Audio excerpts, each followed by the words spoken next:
নেক সন্তান দিয়া তার বুকখানা ভরে দেয়। সম্মানিত সুধী, আল্লাহর ভয় যদি প্রতিটা পরিবারে থাকে, প্রত্যেকটা মেয়ের মধ্যে যদি আল্লাহর ভয় থাকে, আর যুবক ছেলেরা যদি ওই মেয়েদের সাহচর্যে যাওয়ার সুযোগ না পায়, তাহলে নির্ঘাত ওই যুবক আর যুবতী ওই যুবকদের বিবাহের চাহিদা থাকবে। কি বলেন, ঠিক না? বুড়ো বাপ বুড়ো মা কেতেছ, বাবা তুই এম এ ক্লাসে পড়িস, আমি কবে মরে যাই, তোর বাপ বুড়ো মানুষ একটা বউ দেখে যাবে চায়, তো অমুক জায়গায় একটা মেয়ের খবর পেয়েছে, তোর বাপ কি যাবে? বাপ বুড়ো মানুষ, অশিক্ষিত মানুষে বলছে নাকি? কি কোন কথা বুঝলেন না? বলে তাহলে কেটা দেখবে? কয় যে আমার বন্ধু বান্ধব আছে, ওরাই সাথে গিয়া দেখে আসবে, যদি পছন্দ হয় তাহলে বিয়ে করা যাবে। বন্ধু বান্ধবরা চলে গেল, আব্বার স্বাদ মিটল না, সুন্দর করে চলে গেল। সমস্ত গ্রামের মুরব্বীরা যখন যায়, আলেম ওলামা বিজ্ঞ ব্যক্তিরা গিয়ে প্রশ্ন করে, মা তুমি কোরআন পড়া জানো কিনা, বেতের নামাজ কয় রাকাত, দোয়া কুনুত জানো কিনা, দুই একটা আয়াত তুমি আমাকে পড়ে শোনাও। কি করে এগুলো জিজ্ঞাসা করে না? কিন্তু ওই ছেলেরা নিজেই জানে না, নামাজ নাই, রোজা নাই, কিচ্ছু নাই। ও তখন জিজ্ঞাসা করতেছে, বন্ধুরা জিজ্ঞাসা করে, হ্যালো বান্ধবী, আমার বন্ধু কিন্তু মাস্টার ডিগ্রি হোল্ডার, আপনি কোন ক্লাসে লেখাপড়া করেন? কারণ আমি বেশি কিছু করি নাই, হাই স্কুল ডিঙ্গায় কলেজের বারান্দা দিয়ে একটু ঘুরঘুর করে হাঁটি। আমার বন্ধু কিন্তু সংস্কৃতি মনোলোক, সে কিন্তু গান পছন্দ করে। তুমি কি গান টান পছন্দ করো নাকি? উনি তখন কয়, পছন্দ করি কিনা জানি না, তবে দুই একটা গাওয়ার অভ্যাস আমার আছে। বলে তাহলে একটু গানটা শোনাও।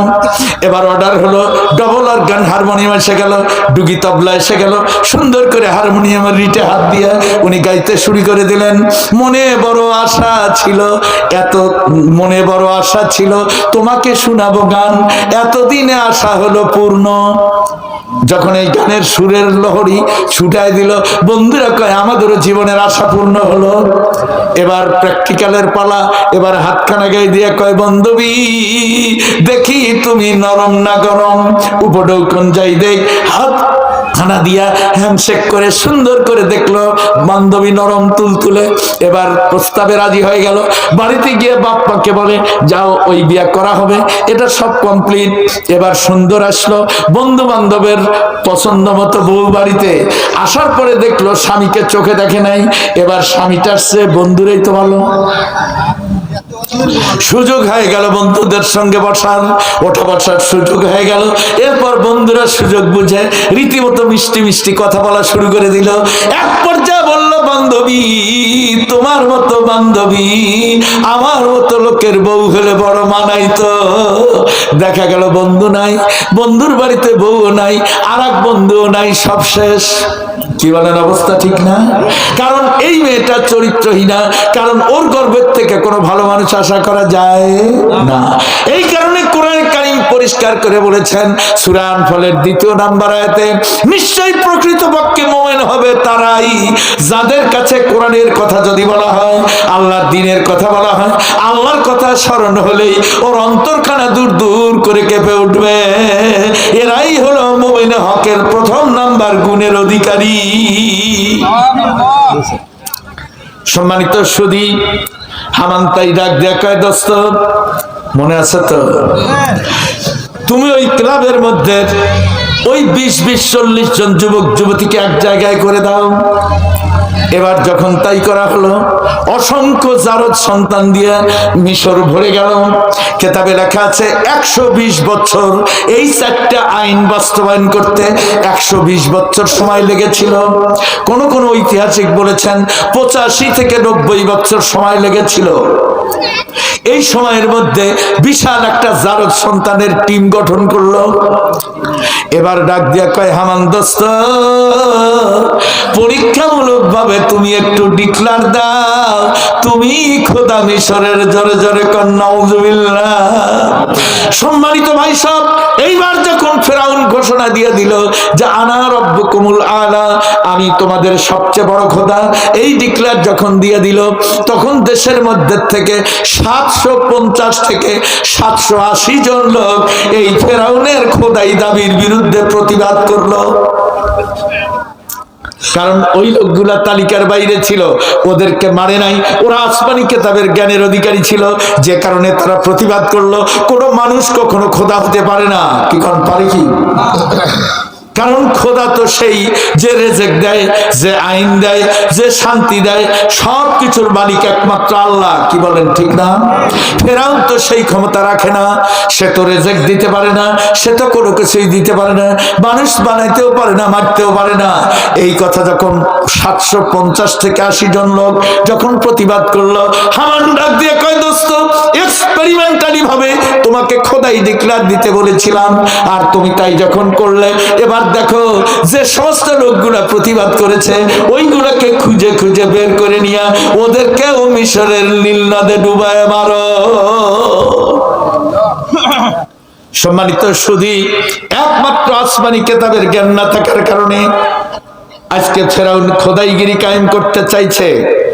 মাত্র কয়েকজন লোক, 750 থেকে 60 থেকে 80 জন লোক, এই কয়টা লোক যখন তারা ওইখানে প্রতিবাদ করে বসলো, সবগুলো লোককে ধরে নিয়ে এক এক করে সমুদ্রের মধ্যে ডুবায় মারলো। সবাই জোরে জোরে কর নাউজুবিল্লাহ। এবার মিশরে একজন লোক প্রতিবাদ করার নাই। ফেরাউন ডিক্লার দিয়ে দিল, আনা রব্বুকুমুল আলা, আমি তোমাদের সবচেয়ে বড় খোদা। মিশরের সব লোক তাকে খোদা বলে মেনে নিল। আমার আল্লাহ ডাক দিয়া কয়, ও ফেরাউন, তুমি শুনে রাখো রে, তোমাকে রাজত্ব দিয়েছিলাম, কবরস্থান থেকে উঠায় নিয়ে মিশরের প্রেসিডেন্ট তোমাকে বানাই দিয়েছিলাম, কর্তৃত্ব তো আমার হাতে, আমি সব করেছি।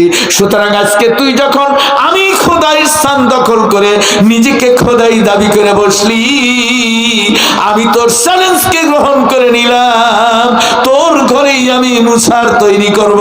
সবাই জোরে জোরে বলুন মারহাবা। কি বলেন? কথাটা বুঝতে পারলেন? সম্মানিত সুধী, আজকে যে কথাটা পরিষ্কার করে বলার চাই সেটা হলো কোরআন।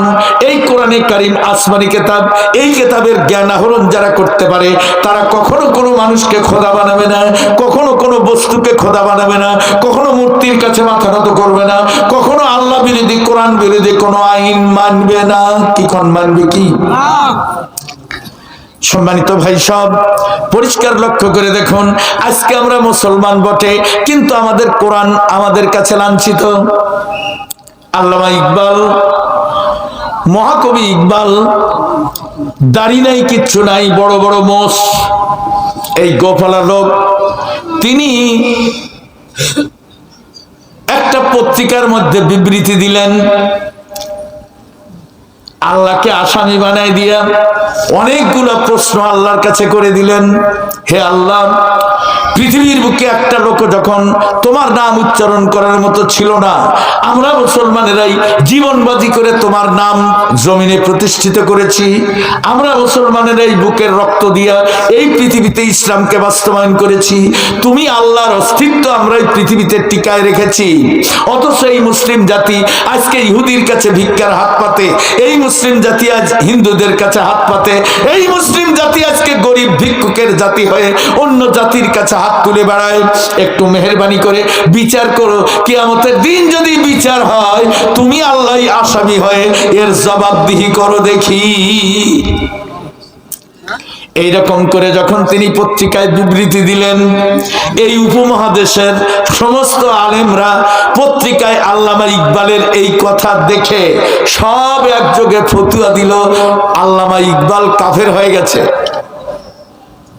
কারণ সে আল্লাহকে অস্বীকার করে, আল্লাহর বিরুদ্ধে অভিযোগ দেয়, আল্লাহকে আসামি বানায়। সুতরাং আল্লামা ইকবাল আর মুসলমান নাই।